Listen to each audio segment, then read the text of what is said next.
Hello all, Game Methuselah here. I was inspired to come on and do a video here after my Twilight of Fae Albion game the other night. My group went off the rails.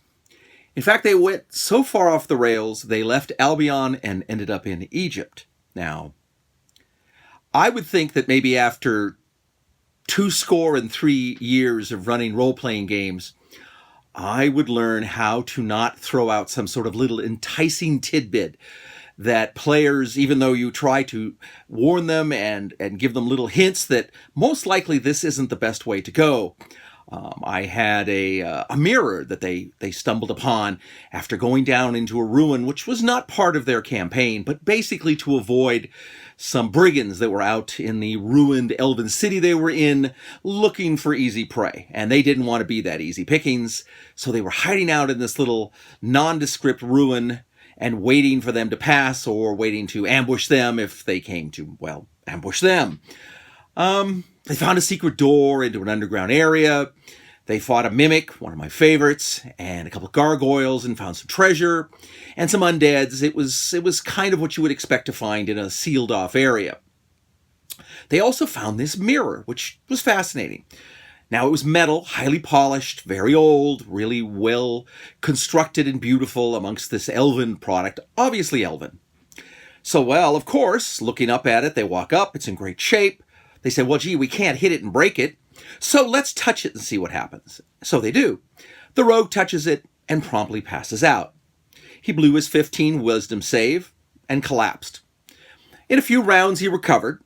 In the meantime, another battle took place. After that, they said, well, let's investigate this mirror a little bit more. Now, I reminded them, of course, this was not their adventure. This was just some little secondary thing that they found, on the way, but that didn't matter. They wanted to see it out and see what this was. The rogue basically told them that he had some vision of seeing some great sandy abyss and a river flowing with all these triangular monolithic structures growing out of the sand and strange trees and a bright sun and people dressed in very little garb. And, well, of course, that was just too tempting for someone else in the party, so he touches it. Now, he's cleric and has a high wisdom, so he makes his wisdom save. I now give him the grand expanse of what he sees. I go on and on with the description of basically what he's looking at is Egypt and the Valley of the Kings.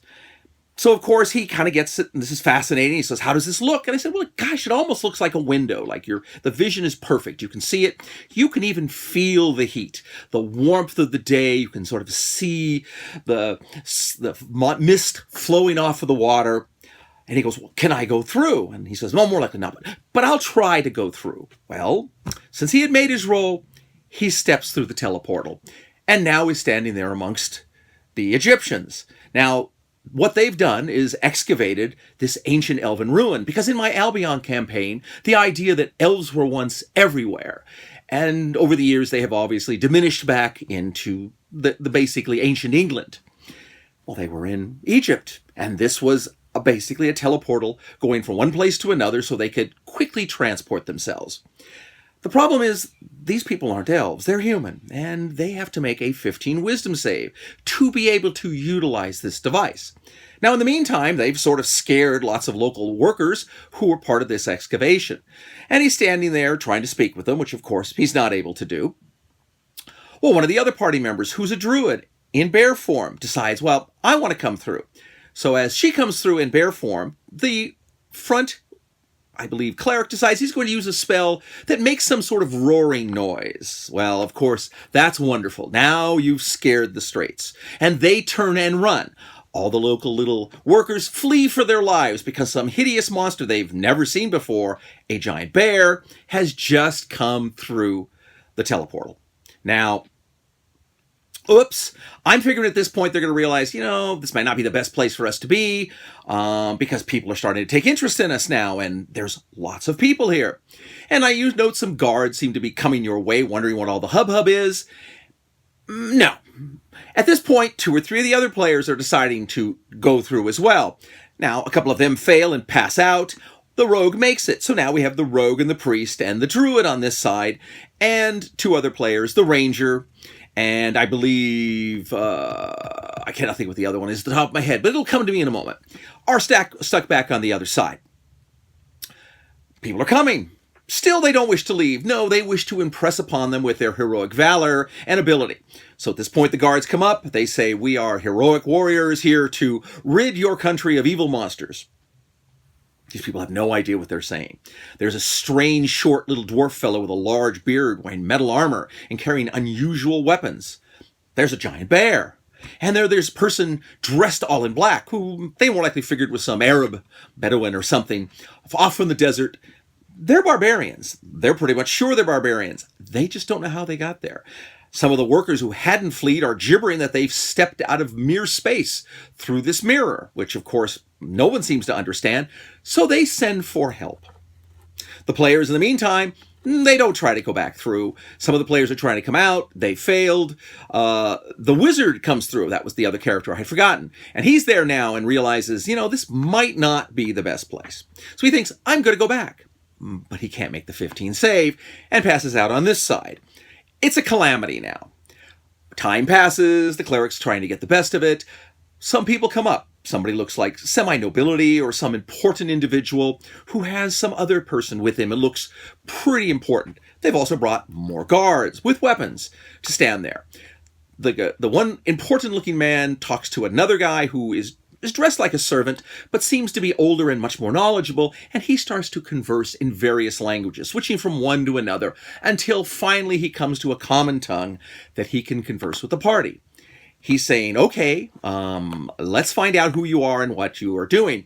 They then regale them with the entire truth of what they're doing, that they have stepped through this mirror from Albion, and they're here to rid them of evil monsters and the like. Now, I'm rolling for reaction, and fortunately it's not hideous, so they just don't have everybody attack. But they have no idea who these players are. They have made such a huge left turn and want to continue on that path that they're here discussing it with it. So the one man who looks like he's in charge tells the scribe, who seems to understand them, to just keep getting information from them. I'm going to go send for someone else. He wanders away, and they keep staying there. And sooner or later, a priest shows up. And this is a priest of Anubis. He asks for a full breakdown of what it is. They tell them what it is. By this time, the fifth player has finally made his way through, even though two of the players, both the druid and the wizard, now realize this might not be the best idea, and they keep trying to get back through the teleportal to no avail.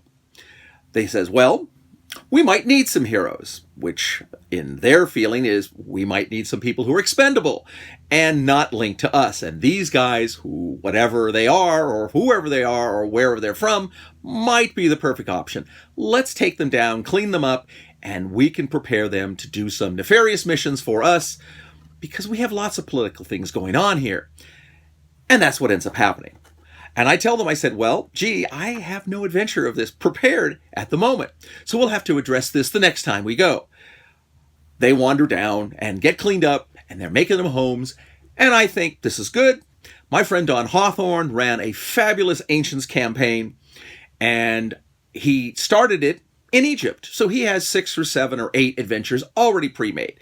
Now I can just sort of reskin those, modify them for them, and now my Albion campaign has moved into an Ancients campaign. Now, fortuitously, I do pretty good off the rails, and I was able to deal with this, but I wonder why I let that happen. I mean, for as long as I've been playing these games, you would think by now I would know, do not put enticing tidbits in front of the players. They will grab onto them, and no matter how much you try to say, this is a bad idea. And that's what happened. And I've had this happen before. I think it's a character flaw that I have, that I somehow keep providing these interesting opportunities for players and hope they don't take them. So when you're running your adventures and your games, think to yourself, this looks really cool. I might want to look into this and do it, which is what I was thinking. Maybe an adventure for the future, maybe a way of tying both my Albion and my Ancients campaign together. Many different things that could happen. But oops. What I now have is 5 Albion characters trying to make their way in ancient Egypt. We'll see how it goes. Not quite what I expected, but this is the way sometimes it goes, and I'm sure a few DMs have seen this. Try not to be as dumb as Game Methuselah and let it happen regularly in your game, because it's not easy to run. And I think in some ways it frustrates the players. I know 3 or 4 of them thought it was great. They were having a great time. I think 1 or 2 of the others were like, I wish I hadn't got involved in this. And they wish they were back playing the original adventure. So it's tough to please everyone. But at the point where you provide these opportunities, sometimes you just have players who cannot resist going down the rabbit hole. So good luck to you if you do it. My suggestion is try to avoid it, and maybe it'll make it a little easier for you in your games. So until we have a chance to speak about other things, which hopefully will be very soon, I've got a lot of things I want to discuss. I got one of Matt Coville's dragons here, which I'm going to start working on. I got an old Steve Kish dragon I want to repair and give back to Matt Coville. It's really cool. So I'm going to do a little video on showing you how we're putting those together and getting into some speed painting on that. I've got lots to do. I have my choreographing I'm working on right now for my Albion on campaign battles, so I can show step by step how I run my battles in the Albion campaign. So I'm going to be getting that out for my Patreon, and it should be fun, and it should keep me busy for quite a while. So in the meantime, fight me devils fight, for I hate peace. Stay out of Egypt, and game on.